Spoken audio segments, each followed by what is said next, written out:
বাংলাদেশের একটা ছোট্ট গ্রাম, যেখানে ভোর হয় আজানের সুরে। এই গ্রামেই একজন মানুষ বাস করত, যার একটাই স্বপ্ন ছিল, ইয়া আল্লাহ, একবার ডেকো, একবার শুধু তোমার ঘর দেখতে চাই। বছরের পর বছর ধরে টাকা জমাচ্ছিলেন, একটু একটু করে, ধানের টাকা, মুরগির টাকা, সবকিছু। কাবার একটা ছবি রেখেছিলেন সেই খাতার ভেতরে, প্রতিদিন দেখতেন। ছোট্ট একটু জমি ছিল তার, সেই জমির ফসলেই সংসার চলত, আর হজের স্বপ্নটাও বেঁচে থাকত। ঘরে ছিলেন স্ত্রী রাহেলা আর 2 সন্তান। আব্বা আম্মা চা খান। ধন্যবাদ মা। জীবনটা কঠিন ছিল, কিন্তু ভালোবাসায় ভরা ছিল।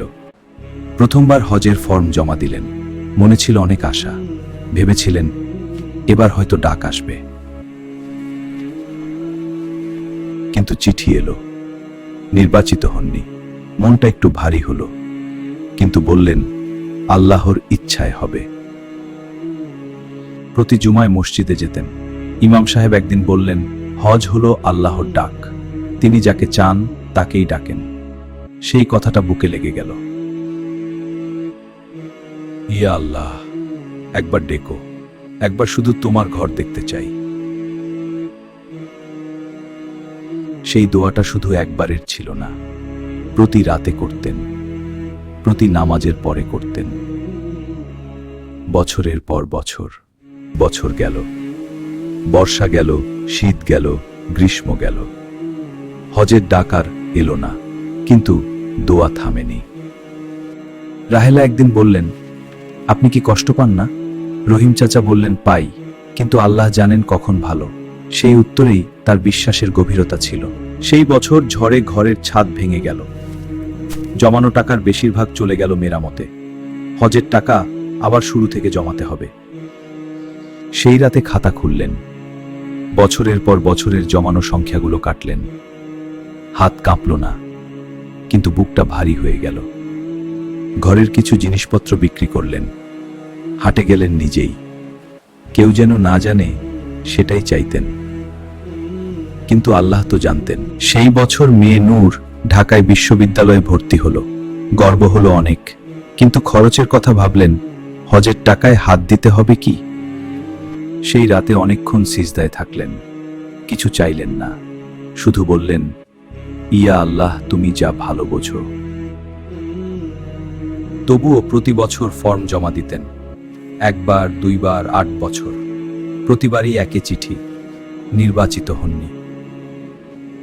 8 বছরের 8টা চিঠি, 8টা প্রত্যাখ্যান, কিন্তু 8 বছরের দোয়া, সেগুলোও কোথাও জমা আছে। 9ম বছরে আরেকটা পরীক্ষা এলো। রাহেলার শরীর খারাপ হতে লাগলো। ডাক্তার বললেন, দীর্ঘ চিকিৎসার দরকার, হজের টাকায় আবার হাত দিতে হবে। সেই রাতে খাতাটা বাক্সে রেখে দিলেন। রাহেলার চিকিৎসাই আগে, নিজের স্বপ্ন পরে, এটাই ছিল তার ঈমান। সেই বছর ফসলও কম হলো। মাঠে কাজ করতেন সকাল থেকে সন্ধ্যা, কিন্তু মুখে একটাই কথা, আলহামদুলিল্লাহ। পাশের বাড়ির চান মিয়া হজে যাচ্ছেন। রহিম চাচা মন থেকে খুশি হলেন, কিন্তু ঘরে ফিরে নিজের মনের কথাটা কাউকে বললেন না। সেই রাতে ঘুম এলো না। জানালা দিয়ে আকাশের দিকে তাকিয়ে রইলেন। মনে পড়ল কাবার সেই ছবিটার কথা, এখনো খাতার ভেতরে আছে। চাচা দেখুন, আমি হজে যাওয়ার জন্য নির্বাচন হয়ে আল্লাহর তুমি বাতাবাজি। রহিম চাচা হাসলেন, কিন্তু সে আইরিফ হয়ে কতটা ধৈর্য ছিল সেটা শুধু আল্লাহ জানেন। ছেলে করিম চাকরির সুযোগ পেল ঢাকায়, ভালো বেতন। যা বাবা, তুই ভালো থাক। নিজের স্বপ্নের কথা বললেন না। ছেলেকে বিদায় দিলেন, খালি রাস্তার দিকে অনেকক্ষণ তাকিয়ে রইলেন, তারপর মুখে বললেন, আলহামদুলিল্লাহ। ভেতরে কি ছিল সেটা শুধু আল্লাহ জানেন। নিজের শরীরও আস্তে আস্তে জানান দিতে লাগলো। হাঁটুতে ব্যথা, চোখে চশমা, কিন্তু মনের সেই দোয়াটা একটুও দুর্বল হয়নি। প্রতি রাতে তাহাজ্জুদে উঠতেন, একটাই দোয়া, ইয়া আল্লাহ, তুমি যদি ভালো মনে করো, একবার তোমার ঘরে ডেকো। সেই দোয়া 10 বছর ধরে চলছিল। 10 বছর, প্রতিটি ফজর, প্রতিটি তাহাজ্জুদ, একই মানুষ, একই পথ, একই দোয়া। আল্লাহ কি শুনছিলেন না? একদিন কুরআন পড়তে পড়তে একটা আয়াতে থামলেন। ওয়াল্লাহু ইয়ালামু ওয়া আনতুম লা তা'লামুন, আল্লাহ জানেন তোমরা জানো না। সেই আয়াতটা বারবার পড়লেন। চোখ ভিজে গেল। 10 বছর ধরে একটা প্রশ্ন মনে ছিল, কেন আমাকে ডাকছো না? সেই প্রশ্নের উত্তর হয়তো এই আয়াতেই ছিল। গাছের নিচে বসে ভাবলেন 10টা বছর কি শিখিয়েছে তাকে, ধৈর্য, শকর আর হাত তোলার অভ্যাস। হয়তো এটাই ছিল আসল হজ। এটাও কি একটা নিয়ামত নয়? তার পাশে থাকতে পারাটাও কি হজ নয় কোন অর্থে? সেই রাতে দোয়াটা একটু বদলে গেল। বললেন না আমাকে হজে নাও, বললেন ইয়া আল্লাহ, তুমি যা ভালো তাই দাও, আমি রাজি। অপেক্ষার মাঝেও তিনি থেমে থাকেননি। পাড়ার বাচ্চাদের নামাজ শেখাতেন, মসজিদ পরিষ্কার রাখতেন, যেন প্রতিটি কাজই তার সেই দোয়ার অংশ। তুমিও কি এমন কোনো দোয়া করছো যার উত্তর এখনো আসেনি? তাহলে এক মুহূর্ত থামো, কমেন্টে লিখো আলহামদুলিল্লাহ, আল্লাহ জানেন আমি রাজি।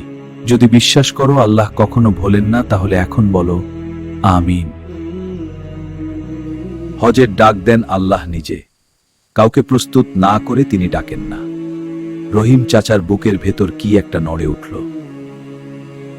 সেই রাতে বুঝলেন এই 10টা বছর আল্লাহ তাকে তৈরি করছিলেন, ভাঙছিলেন, গড়ছিলেন। হজের আগে হজিকে তৈরি করতে হয়। পরদিন ভোর থেকে কিছু একটা বদলে গেল। একই পথ, একই মানুষ, কিন্তু ভেতরে একটা শান্তি ছিল যেটা 10 বছরে কখনো ছিল না। সেই দিন বাক্স থেকে খাতাটা বের করলেন, নতুন পাতায় লিখলেন আল্লাহর নামে শুরু। যেন নতুন করে স্বপ্নটা বাঁধলেন।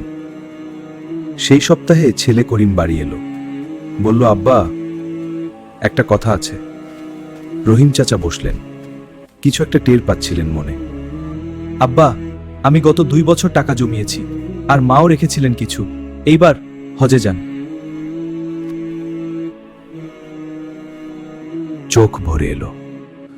10 বছরের সব মুহূর্ত একসাথে মনে পড়ল। প্রতিটি প্রত্যাখ্যানের চিঠি, প্রতিটি রাতের দোয়া, প্রতিটি আলহামদুলিল্লাহ। বুকে চেপে ধরলেন চিঠিটা, কিছু বললেন না, শুধু চোখ বন্ধ করলেন। ভেতরে ভেতরে বললেন ইয়া আল্লাহ, তুমি শুনছিলে সব সময়। নবমবারের মতো ফর্ম জমা ছিল। এইবার যখন অফিস থেকে ডাকলো, কাগজে লেখা ছিল নির্বাচিত। 10 বছরের পর। সেই রাতে পাড়ায় খবর ছড়িয়ে গেল। প্রতিবেশীরা এলেন, মিষ্টি এলো, আর রহিম চাচা বারবার বলছিলেন আল্লাহর রহমত, শুধুই তার রহমত।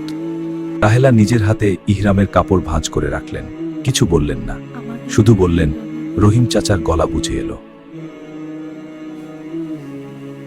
ভোরে পরিবার বিদায় দিল। রাহেলার চোখে পানি, করিমের চোয়াল শক্ত, নূর মাথা নিচু করে দাঁড়িয়ে, আর রহিম চাচা পথের দিকে মুখ করে হাঁটলেন। সেই পথে হাঁটতে হাঁটতে মনে পড়ল 10 বছর আগের সেই প্রথম রাতের দোয়াটার কথা। তিনি জানতেন না তখন আল্লাহ ঠিকই শুনছিলেন। 10 বছরের প্রতিটি দোয়া, প্রতিটি কান্না, প্রতিটি আলহামদুলিল্লাহ, সবকিছু এই একটা মুহূর্তের দিকেই যাচ্ছিল। আল্লাহ একটা দোয়াও ভোলেননি। তোমার দোয়াও কি অনেক দিন ধরে অপেক্ষায় আছে? থামো না, আল্লাহ ভোলেন না। হাত তুললেন, ঠিক সেই হাত যেগুলো 10 বছর ধরে উঠেছিল, কিন্তু এইবার ঠিক সামনেই কাবা। ভালো আছেন তো? এখন সত্যিকারের ভালো আছি। 10 বছর, একটা গ্রাম, একজন মানুষ, একটা দোয়া। আল্লাহ শুনছিলেন শুরু থেকেই। হজ থেকে ফিরে রহিম চাচা আবার সেই পুরনো জায়নামাজে বসলেন। একই ঘর, একই মাটি, কিন্তু এখন দোয়া করার একটা নতুন কারণ ছিল, শকর। তোমার দোয়াও কি অনেক দিন ধরে অপেক্ষায় আছে? থামো না, আল্লাহ ভোলেন না। যদি এই গল্পটা তোমার হৃদয় ছুঁয়ে গিয়ে থাকে, তাহলে এটি তোমার কোনো প্রিয়জনকে পাঠাও, হয়তো তারও আজ এই কথাটা দরকার। লাইক দাও, শেয়ার করো, আর সাবস্ক্রাইব করো, যেন পরের গল্পটাও তোমার কাছে পৌঁছায়।